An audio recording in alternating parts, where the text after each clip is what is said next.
All right, so Andy,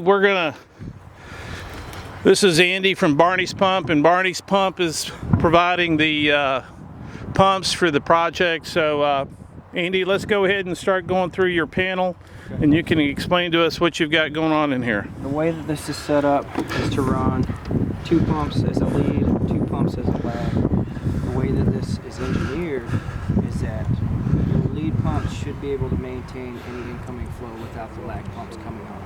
That's why he has the alarm float in between the lag pump coming on. Meaning, your lead pumps come on, they maintain the flow. If one of those pumps break or cause a problem, and they don't keep the flow, you have high flow coming in, heavy rain, something like that, there is a possibility that this alarm light may come on. All that's doing is indicating to you that the lag pumps are coming on because the lead pumps can't maintain.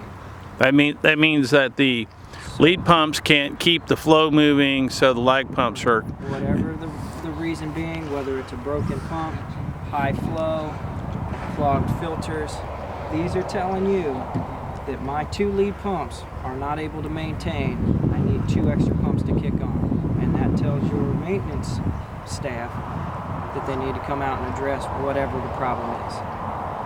And so what circumstance would arise that would result in the pumps not being able to keep up? Either your lead pumps are not working correctly, clogged up, broken, burned up, damaged, differential pressure on your strainer baskets, meaning that the pumps are pumping against a clogged basket or a highly filled basket, meaning they're not putting out the flow that they're supposed to, which is going to mean that the second ones are going to have to come on to be able to maintain that flow. What sort of circumstances would result in the baskets becoming... If you've got something coming through your system and getting to this point causing these 2 to back up, that's what would cause that. And how often should those baskets be inspected? Whatever the manufacturer states. I don't know the specific specs on that. But normally in your O&M manuals, they're going to tell you what differential pressure that is. Meaning if you start off at 0 psi, when that reaches 5 psi differential pressure, meaning on one side of the basket you have 0 psi, on the other you have 5 psi, that usually tells you that you've got a clog. It's just like a simple pool basket, strainer basket. It does the same exact thing. Okay, and so at what point would you say that the pumps that we've got installed would burn out or start to suffer collateral loss or damage if... That all changes depending upon what you're pumping. If you keep these within their parameters and they pump on the curve like they're supposed to, and you don't pump any more than your 2-inch solids, you don't run them dry, meaning the float breaks and it pumps it all the way down, starts sucking air and pumps dry. That could be something that's going to shorten the life of your pump. But if you maintain your system, maintain your basket strainers, make sure that these pumps are pumping on the correct curve, they should run you anywhere from 15 to 20 years. Okay, so let's go ahead and have a look at your panel here, Andy. And once you kind of walk us through, let's go on the inside and let's start at the top and tell us what all the components are. You've got your power coming in here to a 50 amp breaker. That runs over to your second 30 amp breaker. That all feeds down to your 4 pump breakers. Okay, so those are all breakers for the pumps. Those are breakers for the pumps. These are breakers for your main panel. On the front here, you have your control power breaker. That runs all your 120 power. That's all of your floats, and everything is controlled off of control power. Okay. So when would you turn that off or turn it on? This is always on. The only time you want to turn this off is if you're turning off the panel or you're doing any kind of maintenance into your control circuit down in this area, any of these.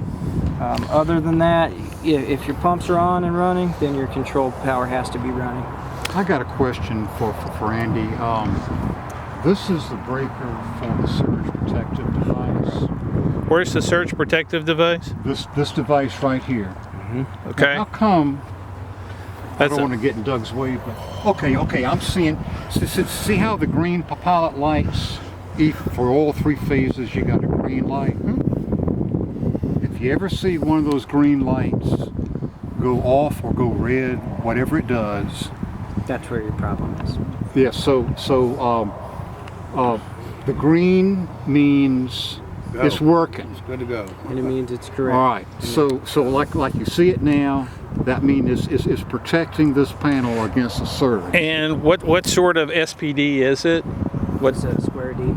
A square D, and how many? What's the voltage protection, Harry? What do you know? How much? Well, it's sitting. it's looking at that 480 volt power that's coming over, and it's protecting this panel from a surge of electricity. A lightning 200. surge. Does it be 200 or?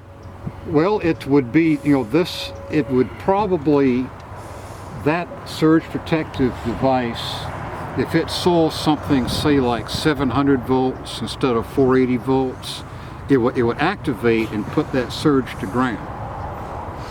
So that's what that surge protective device does. It's just protect from Is an that a one-shot deal? Oh, I mean, it's If it goes off, I mean, That's what I mean. As it goes off, is that we got to replace it, or is it going to reset? No, it should reset. Okay. it should reset unless you see a red light. Okay. Or something that, in other words, something that's not green. So if Then it's either out or red or anything other than green, it need to look at replacing it. correct. And this is really an inexpensive device, Doug. I could have given you one of those $3,000 ones, but I didn't. I held back. But this should be readily available from any Square D distributor. Okay. Now, I'm sorry for interrupting. you're good. so Andy, can you walk through this? Is what's SCB? What's all that mean? Can you walk through each of those components for us and tell us? This is just your breaker that's going to feed to your surge protector, and then that feeds down to all 4 of your pump breakers. And what is this back over here? The brown box It's just a transformer. transformer, and then below that we have what? These are all of your fuses for your control circuit. These are what runs into your phase monitor. Okay, so if you get a surge and it gets past here, you've got secondary protection and a phase monitor. Meaning if you lose a phase, if you get a reversal, somebody comes out here and does electrical work, reverses the phase, this is going to catch that and stop that to here. This is going to get you on your big power surges, but this is going to take care of any little problems. Any loss of phase or phase reversal, right? In other words, unless the phases are right, It won't. all the phases have to be right for this panel to run. Correct. And that's what this green light is. Your status is green. It tells you right on here, green or red, and what that means. These little lines are if it's blinking. If it's green and blinking, that's a restart. That means shut power off, bring power back up. If it's red, a reversal, loss of a phase, low voltage, high voltage. It's just it's basically an electrical protection device. Right. It just keeps everything from burning up your pumps, essentially. Okay, so what's right next to it? But This the load is your one. alternator. This is what alternates your time between your 1 and 3 and your 2 and 4, being lead and lag. So right now it's set to alternate. So it'll come on as an alternating 1 and 3, 2 and 4, 1 and 3, 2 and 4 for every cycle that it comes on. You can lock that into 1 or 2, which would be your 1 and 3 or 2 and 4. So if we had a set of pumps go down, say 2 and 4 went down, I'd want to come over here and flip this to 1 Correct. until we got the other set up and running. Yeah, whatever set of pumps is running is what you're going to want to set it Okay. to. Otherwise, it'll go into lag. It'll Right. alternate, and you'll get that. It'll alarm pick it up coming. eventually, but Now, Okay. yeah, if you have problems with these are real simple. You just unplug, you fix them, you put the new one back in. Same with this one. Just pops out, plugs back in. Okay, so what's right below that, Andy? These are your relays for your pumps. This here is a time relay to keep. It's a 60-second time delay relay for when it switches between generator power and regular utility power. It's set at 60 seconds. I believe Harry said that his generator is set to 10 seconds. So what that does is that just keeps it, if your power drops out, instead of it jumping to a generator power, it gives it 60 seconds for your utility power to come back on before it hops on generator power. Is that correct? Not exactly. Okay. The generator at the water plant runs and stops according to what the automatic transfer switch tells it to do. What this time delay really does is that if you were to lose Okefenokee power, okay, your generator's going to start. This delays application of control power for 60 seconds after that the generator starts. The purpose is we don't want to get your generator with a lot of load right off the bat. So this time delay Gives everything over there a chance to catch up before this kicks in. Yeah, but of course these loads are very small. They're just a total of 4 horsepower. Right. So that was, I probably didn't need that, but I put it in, just for the heck of it. Okay. While everything else is trying to come on, this doesn't come on as well. So let's go through these 6 or 8. These are your motor starters and contactors. So point them out for me. Let's. This little deal here just brings power in. All of this control circuit has a sequence of operations that it verifies that you have power, that it's calling for power, that all of the things are in place for it to want to run. That pulls power to one side of your coil. Once all of those things are made and say, yes, I would like to run, Mr. Pump turn on, it puts power to the other side of the coil, pulls that in, and allows the pumps to turn on. They do have an overload down here in the bottom. These are set to an amperage that is set at the service factor. So each one of those 4 is connected to one of the pumps. Correct.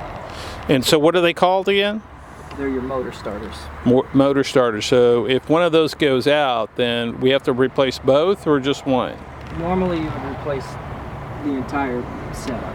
You can replace the bottom or the top, but most likely if you burn that up to where it's not working, it's just better to replace the whole section. Okay. All right, gotcha.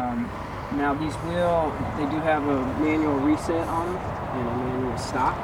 So where's the manual reset? The manual reset's labeled reset. It's a blue button here. The manual stop is the red button down below. You really shouldn't have to push those. If you do have to push those, you probably have a problem that you need to address other than just pushing the reset button. They do have an amperage reading here.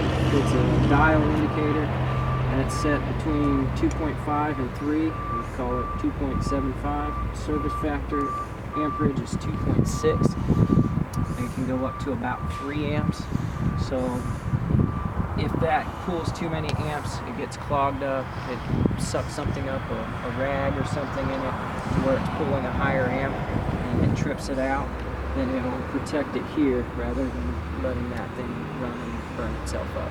Andy, I've got a stupid question for you. No questions are stupid. I'm seeing this for the first time. See how we've got 2 runs for one leg, 2 runs for one leg, and 1 run for the other leg. Now, why am I seeing just 1 for phase A? Because these are actually running down over here to where if you had a different set of pumps that had an over-temp tool, they would actually be here. So we don't have the over-temps in these pumps? No, there are no over-temps. Okay. Those normally come in a larger pump. So those are just simply jumpers? Yes. That's what these yellows are for here. What's an overtemp? An overtemp is a little switch that when that motor gets hot enough, that switch will open and break power. Once it cools down, that switch will close unless it gets too hot to where it damages the switch and keeps it open. It keeps you from running your pump. If your low water shutoff level is too low, allowing the top of the pump to be exposed to the air, that'll get hot. And what'll happen is it'll start to burn itself up. Essentially, the electric motor can't cool itself. So this system does not have an overtemp switch, and so it's just these. It's wired for an overtemp. The specific pumps that are in the hole do not have that. Okay. What it is it's future, meaning if you decide that you don't like these pumps in 10 years and you take them out and you upgrade to a different one, you can use the over temp setup. Okay. You know why this light is blinking, Doug? Why is that? Because the level in the pump tank is above the high level alarm. That's why this light is blinking. Now, once we start and run, you'll see this go off. Okay. With that being said, Let's close this panel here, and then walk me through these pieces here. there is an alarm horn He's got a tester down there. that would be going off right now. But there is a silence alarm here, so that when you come out here and you're working on the panel, you don't have to listen to it ring and ring and ring in your head. Okay, there's a silencer on the side. Where's that at? Labeled alarm silence right here on the side. Right over here. Okay. All right. Okay. All right. So let's go through the front of the panel then, and walk me through, Andy, what we're seeing on the front of the panel here. Okay, like I said, you've got your control circuit breaker here. This is your sight light, which I assume goes to this light, which also looks like it has a timer on it, so that you're not out here working in the dark. Richard, have you witnessed this light working or not? No, it was over here. Okay, I mean, I haven't witnessed This it is your either. GFI receptacle. That's just for here. That's basically for if you need to hook something up, a power tool or something. It's just a convenience for being out here. No more than 10 amps Like a plugged in there now. like a power That's saw the or max. what? Huh? That's the max, 10 a power amps. saw. Okay. Huh?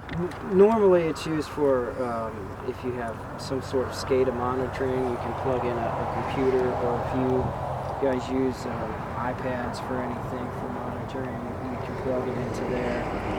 Just basic, simple, a drill, something like that. Most of the time you're not going to use that. You don't want to use that to be able to maintain your field, cutting stuff out here and use that as a power source. You want to run extra power for that. This is really just a convenience when you're working on the panel. Okay. All right. So let's walk through. You got pump 1 through 4. What are those? Tell me about those. Make sure that your surge protecting device is on, your main is on. You should have 480 power from there. That's going to go through into your surge protector breaker, which we talked about, and that's going to dump down into your 4 pump breakers here. And those lights are lit up. Correct. So these are stop lights. These are basically letting you know the status of the pump, that they're sitting in stop. You've got all your power on. By all intents and purposes, this system is ready to run. These here are your hour meters. These are good to monitor and check. These will tell you if you've got a pump that's not running, or pumps that are running more than others, or if you've got an alternator not working and you see that your pump 1 and 3 have should read plenty. pretty close to the same. Correct. If they're I mean, alternating. they're going to be off a little, but Right. And so those are always good to monitor. If you see that you've got 100 hours on one set of pumps and 0 hours on the other, you may want to check into your alternator. But those are just a good thing to run. They also will tell you how many hours you have on your pumps, so that you can see, hey, last night we ran for 100 hours, in the last time that we've looked at it, as opposed to our normal 2 hours. So maybe the pumps aren't turning off, or maybe we've got a lot of flow. But they're just a good good indicator of what the pumps are doing. Right. Keith, I might suggest, and your experience may be otherwise, but I suggest that every week you log in the elapsed time and just keep a log book and look at it. Right. You'll be able to see any kind of advances or discrepancies. A week may be too fast. You might want to do it every 2 weeks, but just kind of keep your eyes on the elapsed time. Yeah. Okay. So Andy, tell me about you got some switches down there. It says hand, off, and auto. These are your HOA switches. Your What- HOA switches allow you to control your pumps remotely and turn it on to be able to verify that it's running. If you wanted to pump your system